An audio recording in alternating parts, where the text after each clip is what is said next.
Little girls love playing with dolls. It allows their imagination to run wild and to conjure the realities they see. They are such lovely little things. Dolls have the most beautiful smiles, full lips that sometimes reach the sparkling eyes. Dolls, of course, always see how others see her and should act accordingly. Dolls are quiet when spoken to. They should accept gestures of flattery with grace. They should put on their prettiest smiles and sweetest laughter. They mustn't betray any emotion to not scare away any man.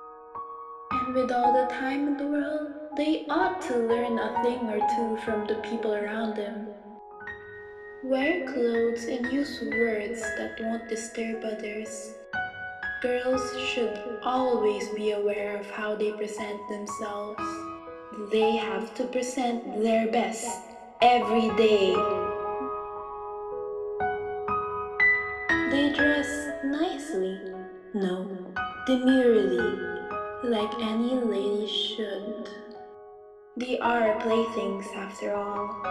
When you play with them, they don't fight or kick or slap. They can't! They won't run at all. They would just freeze and look on, their pretty eyes detached from how you are playing. Little girls often play house with their dolls. Sometimes a friend would drop by to play. Maybe also given a baby.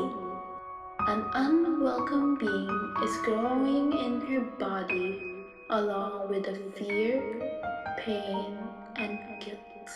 People would ask her why she got the baby if she didn't want it. The little girl should just grow up and accept what has happened.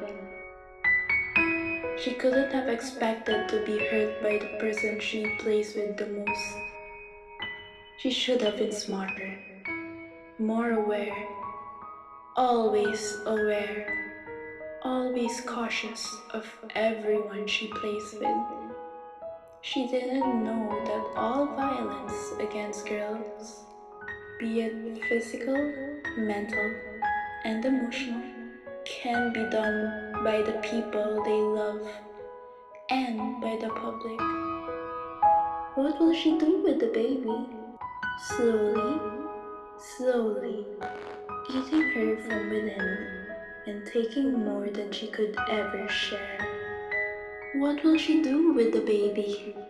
So foolish, so stupid. Someone else may take it? Maybe, adopting it to their own playhouses. No, she wants a baby. It's part of her. It's her responsibility to raise a family. No one would listen to her. But she can't. She doesn't know how to take care of so much toys. So foolish, isn't she?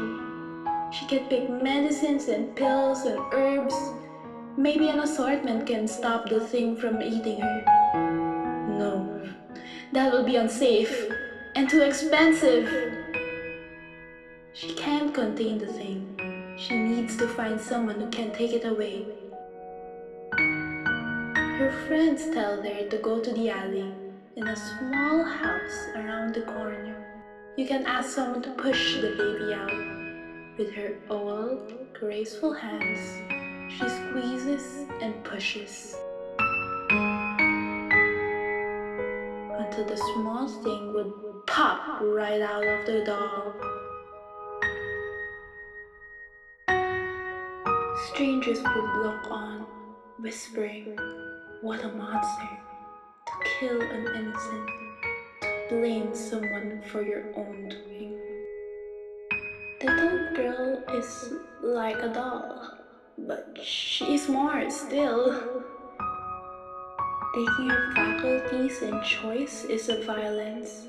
Why couldn't she choose to care for herself first? Little girl can't take control over her health. Why should she be allowed to? She can't even control her own limbs. Who's the monster here? Yes, pinalaglag niya yung sanggol. Pero bakit siya pa rin yung may mali? Every day, the monsters prowl freely, so ignorant of how others are hurt with their hateful eyes and sharp words. So foolish of girls to believe there is someone to help them. Every day, the monsters stalk proudly, but among them, there are those who can stand to defend the weak, supporting and changing those forced to be the monsters. Bravery and love rivaling the contempt of monsters. So foolish of them to think that they are alone. So stupid to think people should allow this to happen. So foolish.